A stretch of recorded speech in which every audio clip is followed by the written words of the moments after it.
Hey everyone, John here, and welcome to a tale so twisted it'll make your skin crawl, yet you won't look away. Picture this. It's 1981, San Francisco's Haight-Ashbury district, a foggy maze of faded hippie dreams where peace and love once ruled. But now, two figures slink through the mist. Michael Bear Carson and Susan Carson, a couple who'd soon be dubbed the San Francisco Witch Killers. Over 3 years, from 81 to 83, they'd leave a trail of blood across Northern California, driven by a drug fueled mystical madness. Three murders pinned and more suspected, all because they believed they were on a holy mission to slay witches. Let's dive in. Grab a seat and don't blink. First, meet the players. James Clifford Carson, born 1950 in North Yorkshire, England, started as a bright kid with a knack for languages. By his 20s, he'd nabbed a master's in Chinese studies and was working as a busboy in Phoenix, Arizona, dealing pot on the side. Married young, he had a daughter, Jen, but by 1977, his wife Lynn saw him unraveling through drugs, erratic rants, and bolted with Jen in tow. Enter Susan Barnes, born 1941, a Scottsdale divorcee with two teenage sons. She'd been a bored housewife, popping LSD and seducing her kids' friends. Rumors say 150 of them, until her marriage cratered. She claimed psychic vision since childhood, and when she met James in 77, sparks flew. They married fast, tripped through Europe for a year, and by 1980, they're back in the US, landing in San Francisco's Haight-Ashbury, a counterculture ghost town still buzzing with weirdos. Here's where it gets juicy. James ditches his name, says God rechristened him Michael Bear, writes Jen a letter about it. Susan's now Susan Bear, claiming she's a yogi mystic who sees past, present, and future. They're deep in the drug scene. Pot, acid, peyote, blending yoga, vegetarianism, and a warped take on Islam. They call themselves vegetarian Muslim warriors. But their faith's got a dark edge. Susan's hearing voices, thunder she says, telling her to kill witches, draining her powers. Michael's her disciple, a passive pawn in her shared psychotic disorder. Folie à deux, the shrinks call it. They're a cult of two hunting recruits in Haight's grimy corners. On March 7th, 1981, they have their first confirmed strike. Karen Barnes, of no relation to Susan, is a 23-year-old Georgia girl chasing acting dreams. Moves in with them at their rundown Haight-Ashbury flat. She's bubbly, spiritual, unfazed by their oddball hostility. Big mistake. Susan's tripping one night, decides Karen's a psychic vampire witch, not because she's evil, but maybe because Karen said no to a threesome or just annoyed her. Picture this. Karen's in the kitchen, whipping up a late-night snack when Michael grabs an iron skillet and wham! Cracks her skull. She's down, but not out. Susan's screaming, "Finish her!"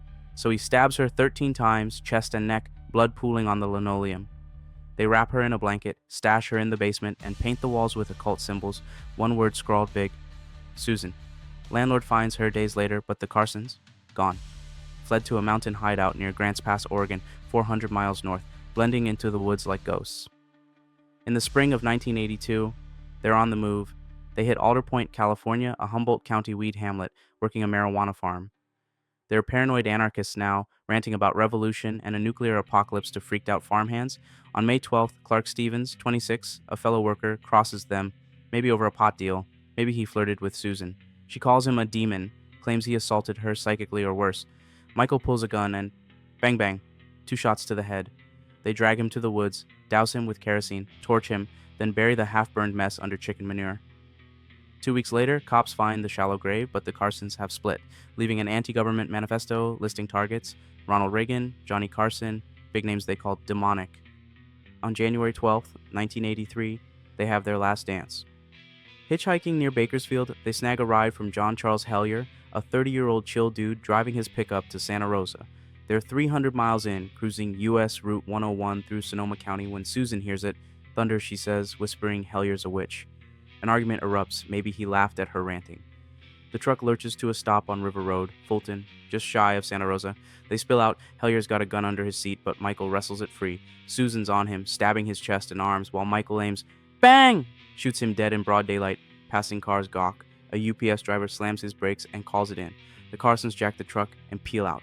A high-speed chase ensues for 45 minutes through Sonoma and Napa till they crash in a ditch. The responding officers cuff them. It's game over. Here's where it gets insane.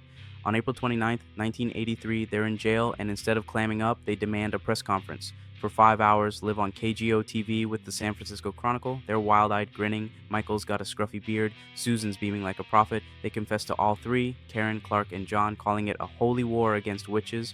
We're vegetarian Muslim warriors, Michael brags. God's soldiers.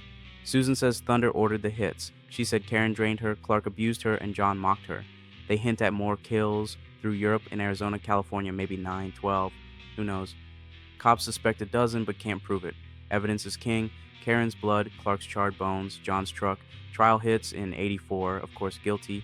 3 counts each, 75 to life. Michael's at Mule Creek State Prison. Susan's at Central California Women's Facility. Both still unrepentant in 2025. Now picture their hate Ashbury Flat, reeking of pot and patchouli, walls smeared with symbols, Karen's body cooling downstairs, or Alder Point's woods, Clark's smoldering corpse under manure, the Carsons giggling as they flee. River Road's chaos, Hellier's blood on the asphalt, that UPS driver thinking he's in a movie. They weren't masterminds, just sloppy, drugged up zealots with a hit list and a warped gospel. What about parole? Well, Michael skipped his 2020 shot. I won't renounce my beliefs, he wrote. Susan's was denied in 2015, her next chance being 2030. Jen, Michael's daughter, shudders at their release. They're still dangerous, she says. So, what's the takeaway?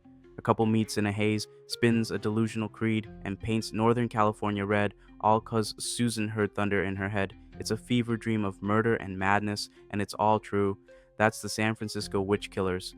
Thanks for watching. Like and subscribe for more.